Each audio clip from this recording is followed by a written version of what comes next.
Welcome back. Is it working? Yes. Welcome back, and thank you for joining us for the after coffee session. Now, our next speaker is Sandro Gauci, original author of Subfishes, which everybody knows and that despises just a little bit in the industry for some reasons. And now the leads operations and research and enables security. And his talk is about, well, security in WebRTC and video delivery, which sounds like it's a great topic and it's very relevant to everything we've been doing at this conference. Thank you so much. Take it away. Thank you. So, all right. So welcome to my talk. It's obviously about security, cybersecurity. And my purpose here is to convince you that WebRTC and video delivery infrastructure and applications do need security testing. Yes, even if the technology is said to be secure. And, you know, WebRTC is kind of considered to be the most secure voice over IP that there is, because it does have modern security features. Signaling goes over TLS, over HTTPS, and the media has to be encrypted using SRTP. The keys are exchanged over the TLS. So, you know, some pretty good design choices there for the technology, security-wise. And with regards to video delivery, where it's a bit harder to make blanket statements here.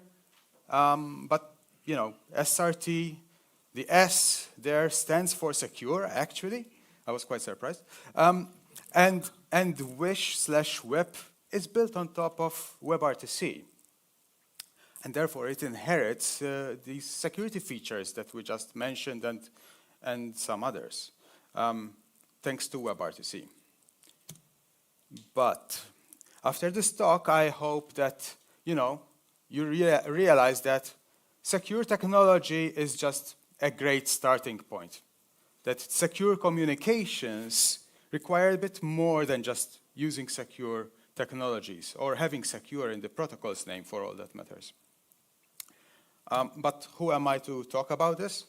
Hi, I'm Sandro, originally from Malta, but I live in Germany. And yeah, I've been accused of various things, mostly though it's related to Subfishes, the open source version. And I lead Enable Security.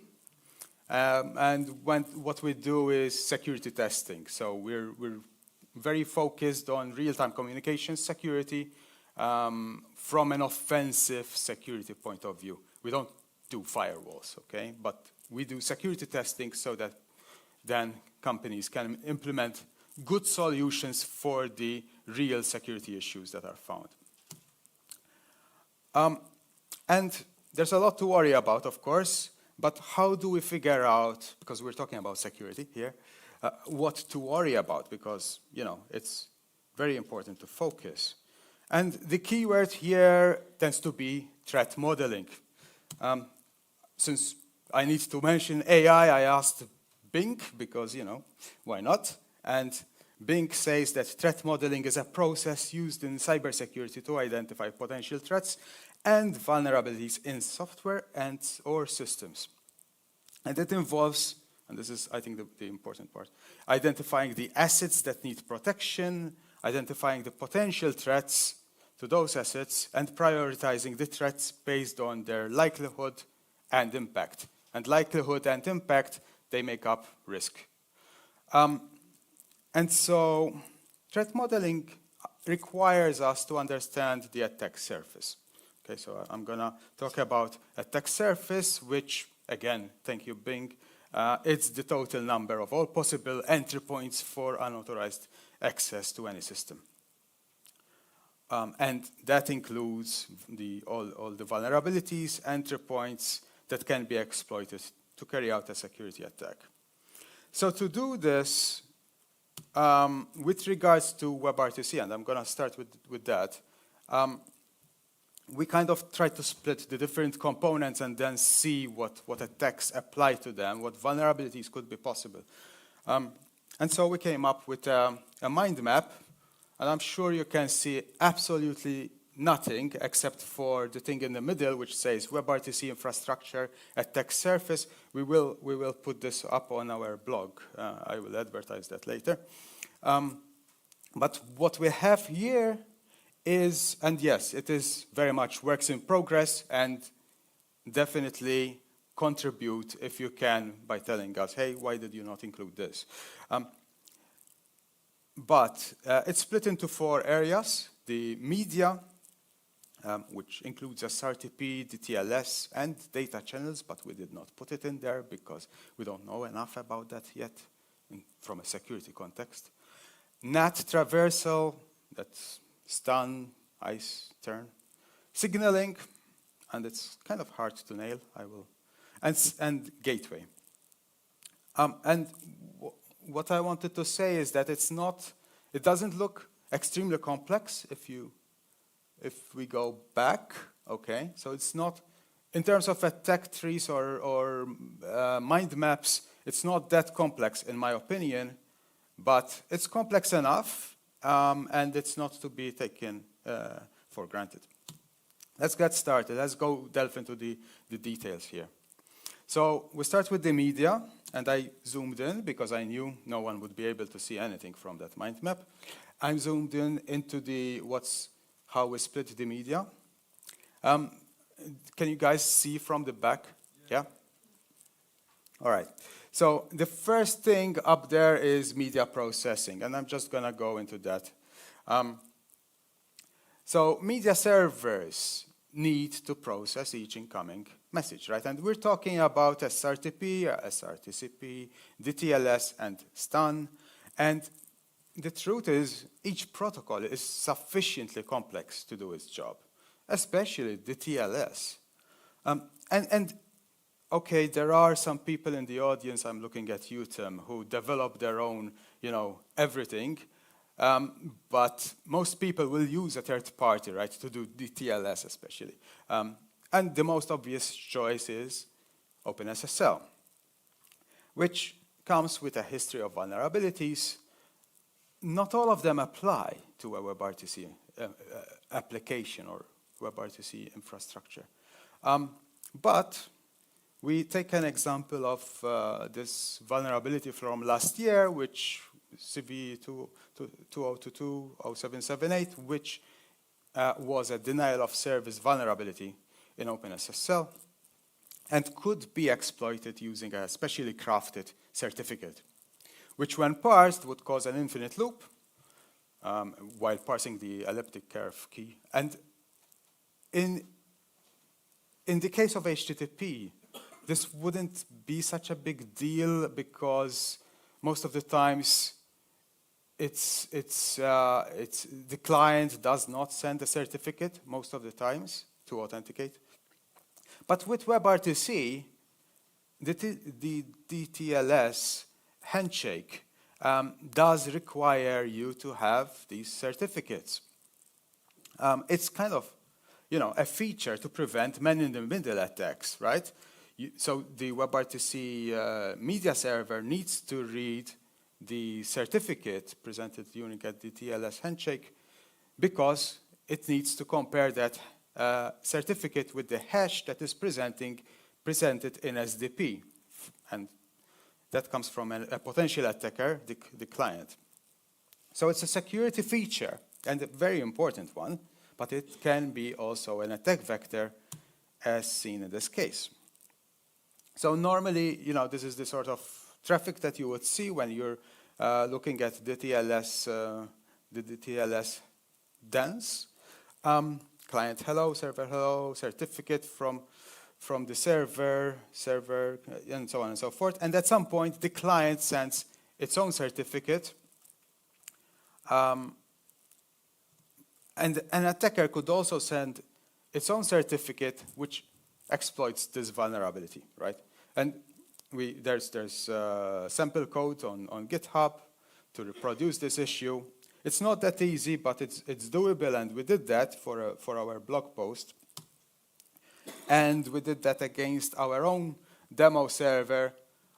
You can't see much here, but what you can see is the CPU usage goes up, We were using RTP engine, we were using Camellia with WebSocket and JS-SIP or SIP.js, something like that, to demonstrate this in a WebRTC environment.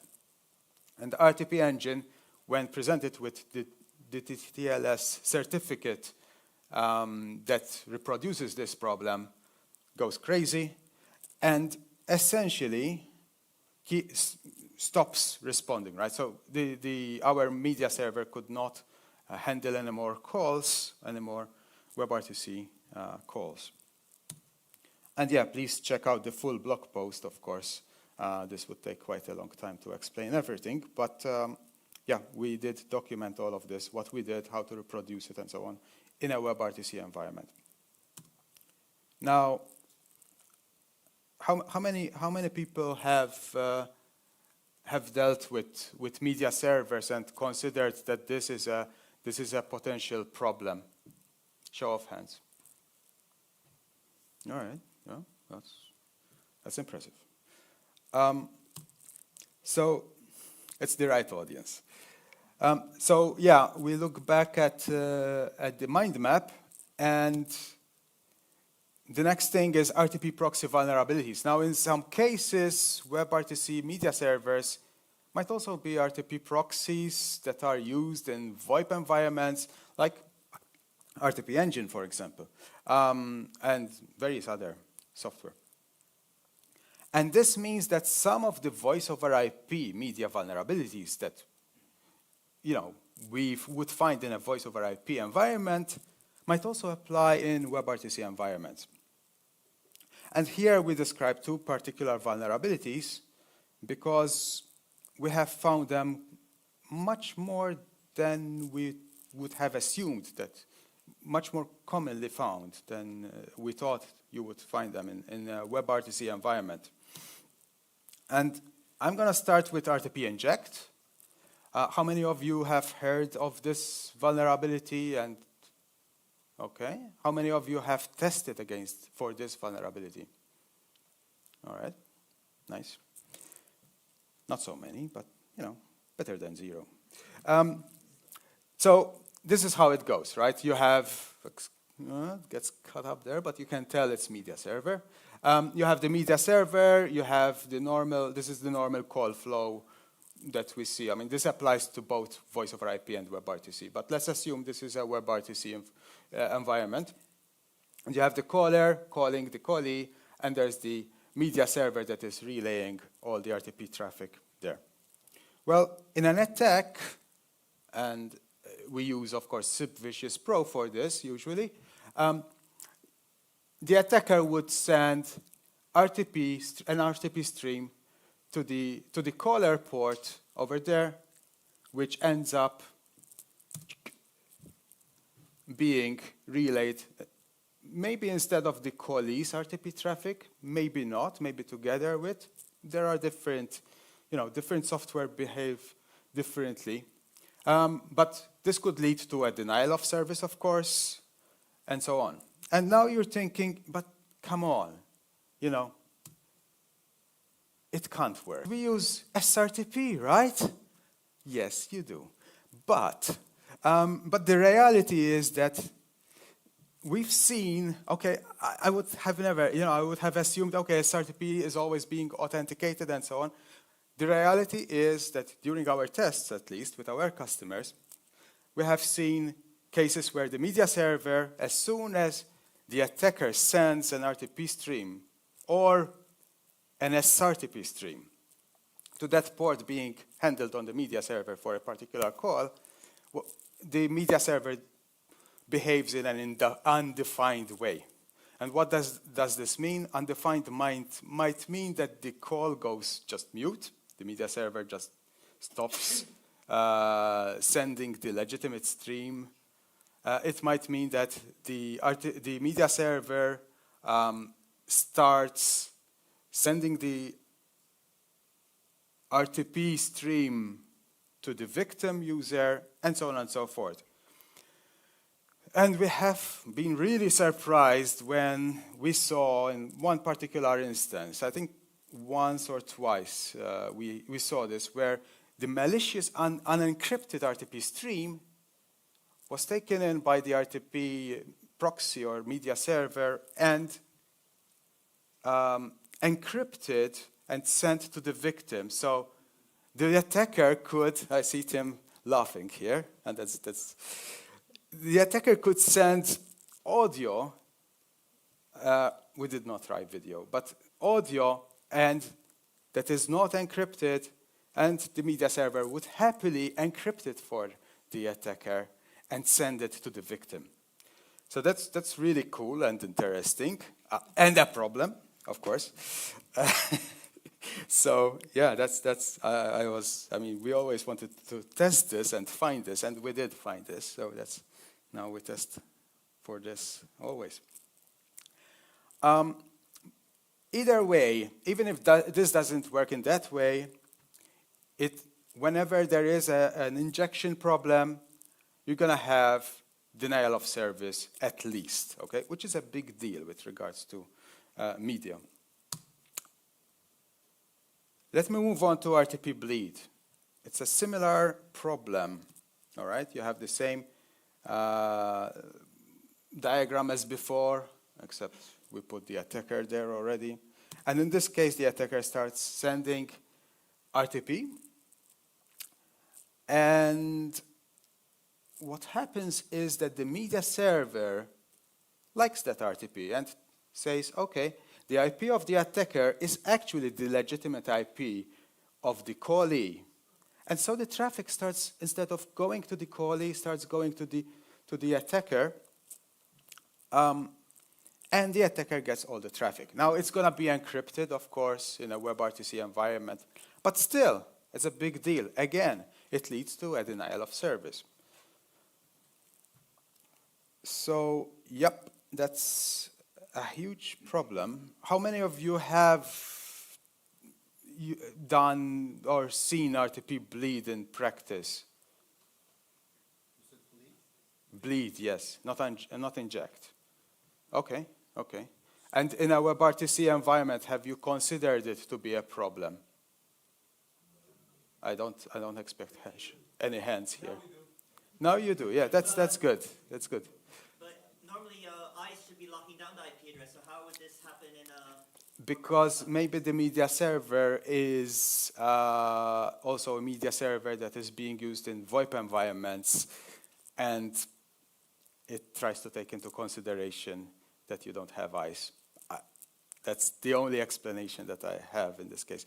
When But you've seen in WebRTC environments this working? Yes, yes. Yep. Next. All right, back to this. So the next thing is the confidentiality and integrity of the TLS and the SRTP. And I don't have any pictures here, but if you look it up, we had submitted bug bounty report quite some time ago to Slack when they still used Janus, because they were using a private key that our friend here, Lorenzo, had committed ages ago as part of the, I'm not trying to single you out, but I'm sure there are other instances. That came as an example, right, with the first commits of Janus. And they used this, and they kept using this, I don't know how many years afterwards. And I'm looking at the network traffic, the TLS handshake, and seeing this email address, which reminded me of an old friend of mine called Lorenzo. So, yeah, bug bounty time. Yeah, you just submit that. And how exploitable this is very questionable, but still, there might be environments there that maybe are not based on Janus that could be vulnerable if the private key has been somehow leaked out or published, of course, in this case. Similar to TLS, you can have weak ciphers, and this can be problematic.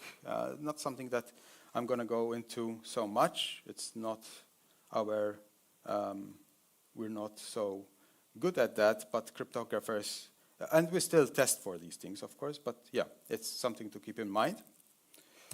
And then there's RTP flood.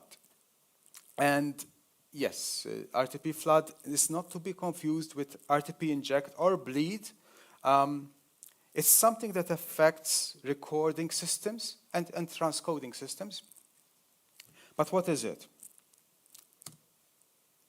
Well, this is the normal traffic. We always start from there to show what is normal before an attack happens. So you have the caller and callee, and maybe you have a voicemail server, maybe you have some sort of legal recording system, whatever it is, right? That's recording, in this case, audio. And they're exchanging RTP, and then you have the attacker, and the attacker is actually like a legitimate user, okay? He's not spraying RTP traffic, trying to guess the port that the media server is using. No, the attacker is going to make a normal call, initiate through signaling legitimately, but instead of sending the RTP traffic at the normal rate, he's going to send it at the highest rate possible, right? And then you end up with, instead of getting small files, you get large files. Which, I mean, in our case, we wrote a few megabytes here, but we have seen really large RTP payloads in a few seconds, gigabytes being filled in. And this doesn't only fill in, of course, storage space, local storage space, but also buckets and so on. It can be a problem. And transcoding systems, if you're doing transcoding, then that can also be a problem when the transcoding system doesn't expect such a high rate or such large payloads to process. Can take precious resources.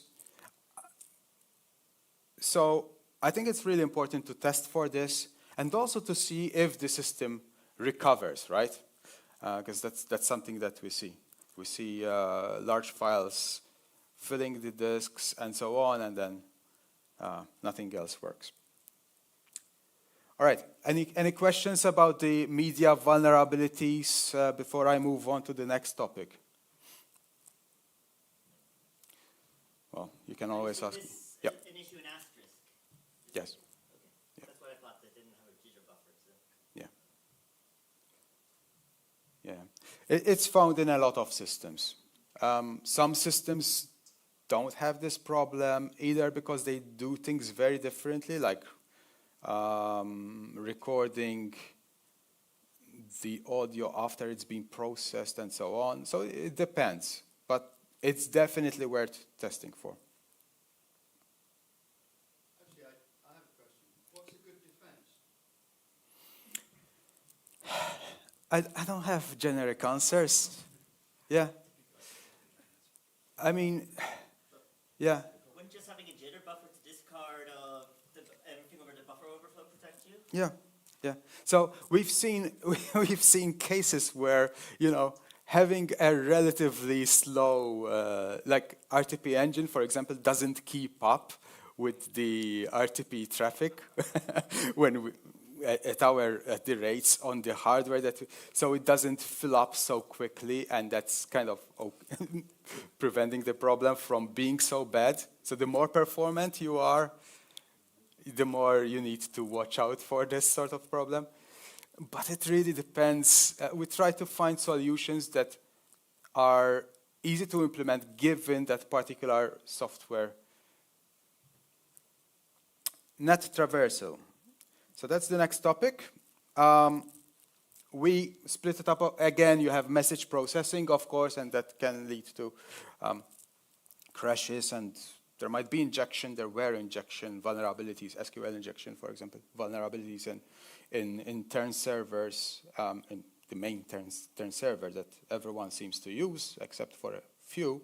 But I'm going to focus on turn relay abuse. That's what we called it. I'm not sure if it's the most correct name, but that's what we call it on our blog. And I will give a bit of a background. So turn servers are meant to relay data, right? It's often SRTP data between parties that cannot reach each other because they are both behind net, and their net is not very nice to WebRTC in that case. So turn servers are the last, usually they are the last option. And it seems obvious to us as security professionals that attackers can abuse turn servers to reach anything else, not just other parties. It looks like an open proxy even when you read the RFC, at least from my background, based on my background. And theoretically, we thought, okay, you can reach through a turn server, you can reach internal network IP addresses, local services, and external services that maybe trust the turn server more than other IP addresses. And sometimes these internal services require no authentication, right? And assume trust based on IP, such as the AWS metadata service. And yes, there were no tools back when we were, trying to figure this out to see if it really is a problem. I couldn't believe that it is really a problem. So we developed a tool internally called Stunner. Someone else released another tool called Stunner, which does this as well, so there's a confusion there. But it's fine. We never released our tool yet, so we don't have to choose a new name. But this allowed us to discover the vulnerability on Slack. So we submitted a bug bounty there, 8x8, or 8x8, I don't know how you say it. How do you say it? 8x8, good. Thank you. Vendor X, a vendor who didn't want to be named.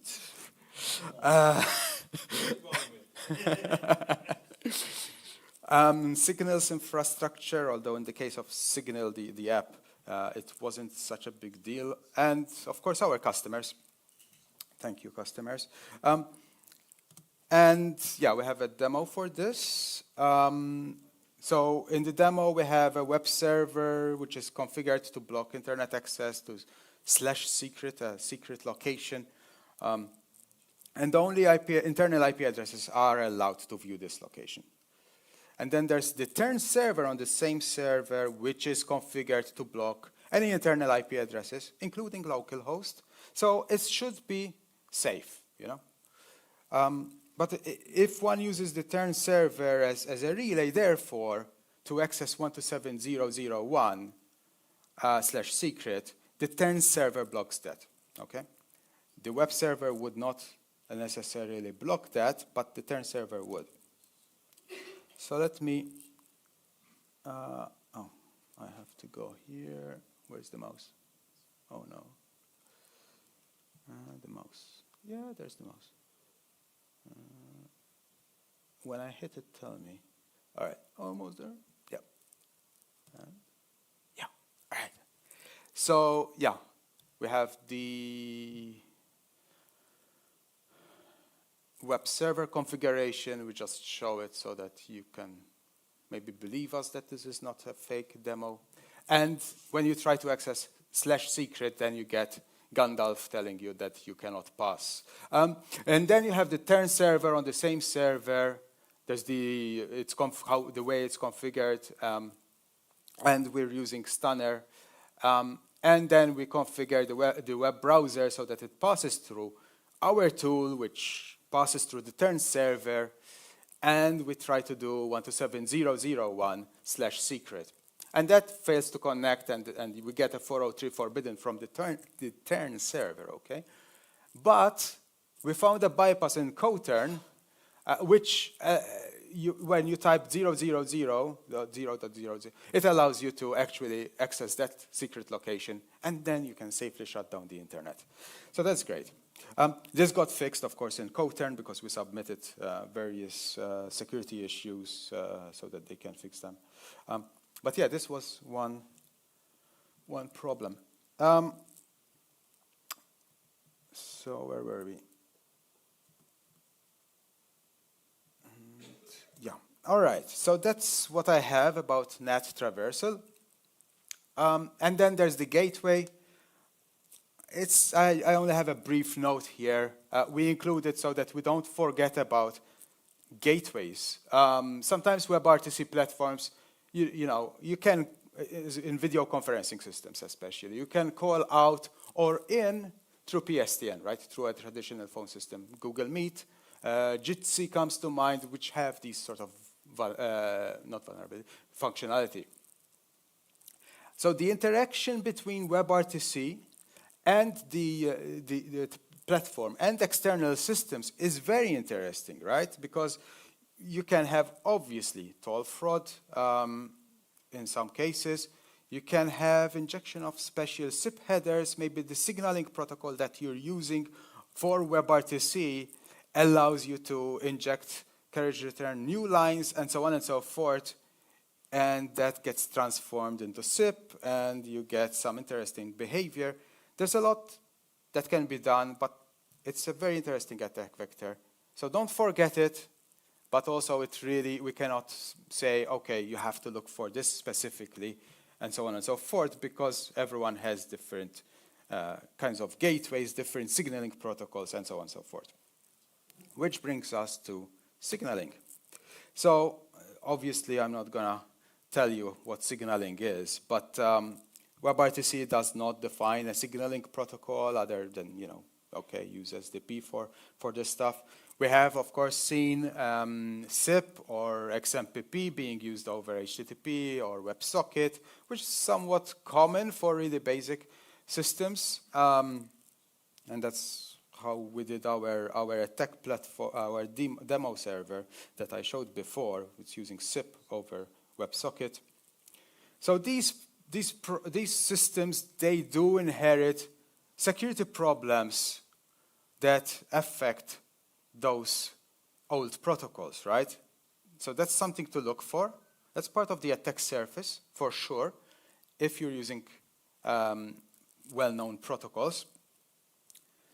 And of course, the thing is that a lot of proprietary protocols, so lots of vendors out there, they have created their own proprietary protocols for any reason, right? Instead of using SIP or XMPP or whatever.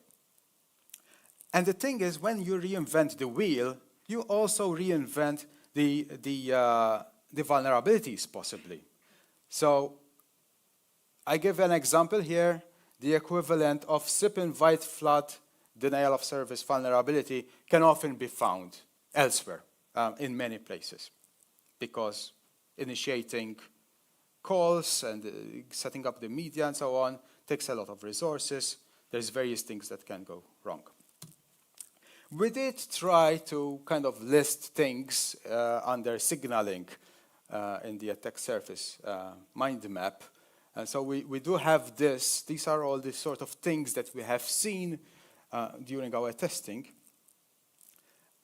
But the thing is, it's very hard to give generic examples for WebRTC infrastructure because, there's no defined signaling protocol. But in the description for this talk, you probably read that we were going to talk about video delivery as well. So that brings me to that part of the talk. So we started looking at SRT, which stands for Secure Reliable Transport, and realized, oh no, this is way too complex to learn in a short time just for this presentation. We have learned protocols when we got engagements that for things that we didn't necessarily have experience in, like HLS and so on. But this SRT is quite something for just a presentation. And also, it's not very related to WebRTC, so something else is more related, except that I should say that it seems to me that the secure part is kind of optional. Does anyone here have experience with SRT, and is it optional to encrypt the traffic? Yeah, so I don't know about that secure part. But let's skip to the next thing. So WIP, or is it WISH? So we focused on this because it is still very new, but I hope it will be the standard signaling protocol for media ingestion. So ingestion, both apply, I guess. It's not a Freudian slip. No, no. So what does the attack surface look like? So we updated our mind map, and I know you still can't see anything. But what's important is that you realize, okay, many of the previous items are inherited from WebRTC in terms of potential security issues, right? So the media stays like that, and so on and so forth. We removed the gateway element because it seemed irrelevant. Let's not go into that for now, but yeah, I don't think it's relevant here. But in terms of signaling, also the generic attack surface might or might not apply, and we also tried to identify a few potential specific attacks to this protocol by reading the draft, essentially.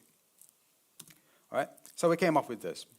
There could be access control issues, there could be denial of service issues, obviously, and traditional HTTP style attacks because it's HTTP. But first, let me say that in the draft, you can see that certain things that are normally allowed in WebRTC are not allowed in Wish. I'm going to call it Wish. And I give some examples here, as the peer renegotiation is not supported, sort of. And so certain denial of service attacks might not be relevant, as the P offer has to be send only, and so on and so forth. Which is great for security, okay? Because when you start removing such features, you reduce the attack surface. SDP is still there. It is still complex, and many people have said in the past, complexity is the enemy of security. So there's that. But let's talk about these potential issues, security issues with Wish implementations. We're running out of time, eh? Yeah. We're almost there. We're almost there. All right. Now, a warning. This is theoretical because all the implementations that we tried to test were either very academic or seemed, yeah, there needs to be more work before we can actually be sure about these issues. So the first one. So one thing to notice is that this is how you initiate send the first request, where you send the SDP and you receive an SDP back, and there's the location. Now, if there is no authentication or if there is authentication and no proper authorization, and if the attackers can guess that resource location, then that could be a problem, right? If you have sequential IDs, as in the resource location, that could be a problem. Because then the resource can be modified or the session can be deleted. And obviously, flooding with patch requests could be very interesting if you're doing ICE restarts. I guess that's probably going to take some resources, CPU, maybe other resources. So that could be problematic. And obviously, flooding with post requests at the WIP endpoint, or Wish endpoint, because that's similar to SIP invite flood in some regards. And the SDP can be large, small, different effects. You're going to notice different attacks.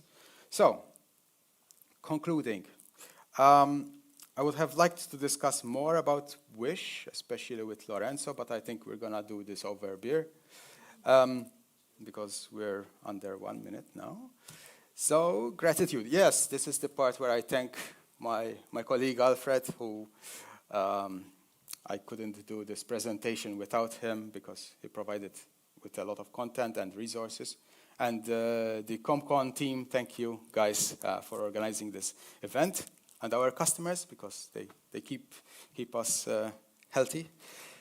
And anyone contributing to RTC security. So key takeaways. Even if WebRTC is considered the most secure VoIP, there are still attack vectors. This includes the web attack surface, which is very familiar to security professionals, penetration testers, and so on. They know this very well. But also RTC-specific vulnerabilities. And they don't really know this, okay? I know because I go to security conferences and meet such people. And vulnerabilities inherited from older applications and protocols. We've seen this, so it must be true. What to do? Well, of course, stay informed. You know, we have our blog, rtcsec.com. Please do subscribe to the newsletter. It's every month, and we try to compile information about the last month and things that affected voice over IP and WebRTC vulnerabilities. And test, of course. That's the whole point, right? Don't assume that something is secure just because it says so. Do verify. And that's how you contact us. And are there questions? Thank you very much. Yeah. Should I get off? Thank you. Are there any questions? We have time for one quick question. No, just catch you outside and probably beat you up. But that's fine. That's. Thank you. Thank you very much.